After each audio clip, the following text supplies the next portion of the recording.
Palestinian protesters were met with deadly force from Israeli security forces on the Gaza-Israel border in the first day of a 6-week-long protest, where Palestinian protesters are marking what they call their right of return to their towns and villages from which they were forced out by the Israelis in the 1948 Palestine War, when hundreds of thousands of Palestinians were forced to leave their homes, having their land taken to be declared as part of a new nation, Israel. The end of the 6-week protest will mark the 70th anniversary of this event and of Israel being recognized as a nation. It will also coincide with the U.S. Embassy being moved to Jerusalem and the U.S. recognizing Jerusalem as Israel's capital, a move by the Trump administration which has been very controversial and has drawn harsh criticism from Palestinian authorities. American administration to choose the date of the Palestinian catastrophe, the Nakba, to move the embassy and to take this move in this expeditious fashion reflects total insensitivities to what goes on in this region, which reaffirms our position that the U.S. can no longer be part of the peace process. The U.S. administration has become really part of the problem and not part of the solution. And we condemn this move and this provocative date they chose with the strongest possible term. The first day of the protest turned deadly as at least 15 Palestinians lost their lives as Israeli forces opened fire on some of the protesters, injuring over 1,000. IDF forces claim the protesters were attempting to breach the border and open the floodgate for a mass entry of people into Israel.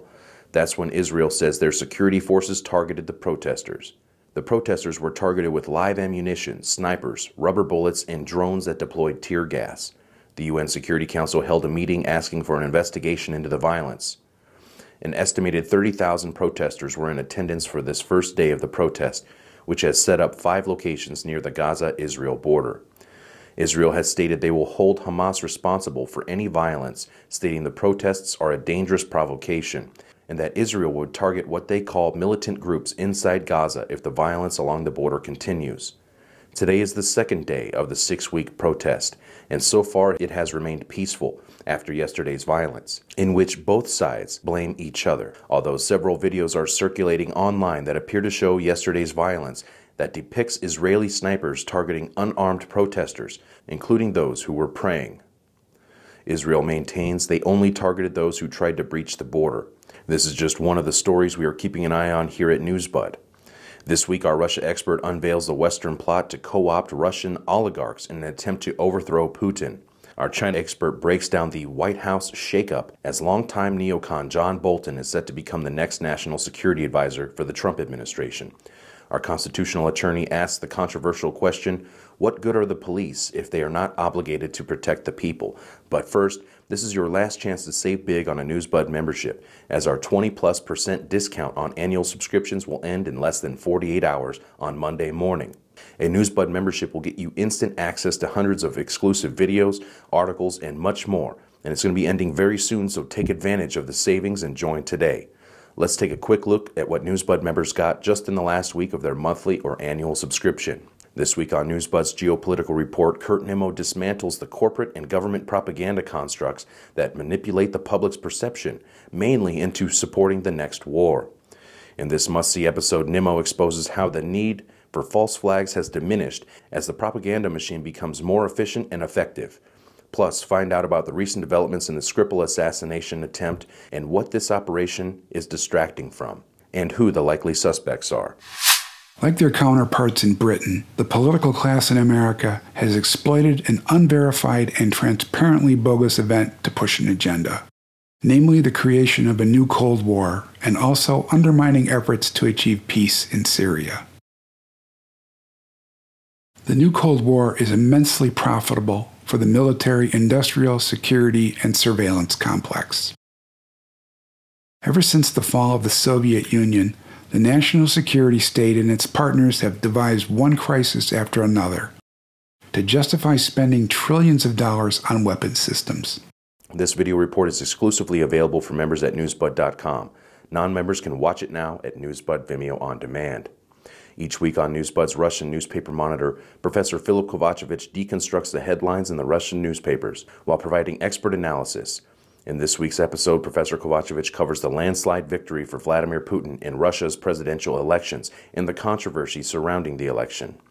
Professor Kovacevic also examines the fallout from the Skripal assassination attempt as the West is predictably trying to capitalize on the situation to apply further pressure on Putin, in addition to an operation to co-opt some of Russia's billionaires to overthrow Putin. This is must-see news and analysis, but you will not find it anywhere but newsbud.com, so become a member today. If you want to preview our work, you can check out You can check us out at Newsbud Vimeo On Demand.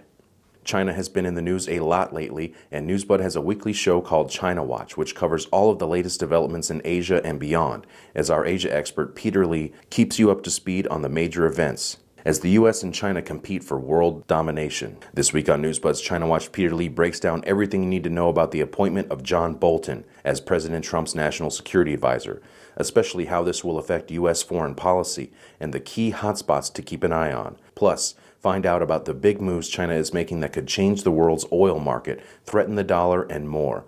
The full report is available right now for members at newsbud.com. Non-members can watch and share at Newsbud Vimeo On Demand. This week, Newsbud's constitutional attorney John W. Whitehead raises some very important questions and concerns about the growing police state in the United States in light of the recent mass shootings and the Supreme Court ruling that the police have no constitutional duty to protect the citizenry. Where does that leave us as a nation? Yes, you heard that correctly.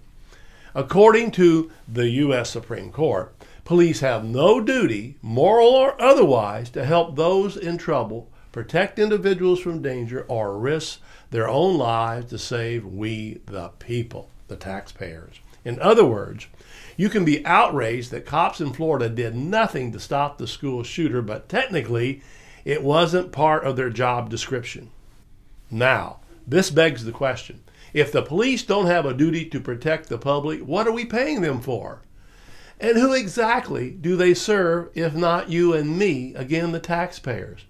Why do we have more than 1 million cops on the taxpayer-funded payroll in America, in this country, whose jobs do not entail protecting our safety, maintaining the peace in our communities, and upholding our liberties and freedom? John W. Whitehead delivers a powerful presentation that you do not want to miss. Members can see it now exclusively at newsbud.com. Non-members can watch and share at Newsbud Vimeo On Demand.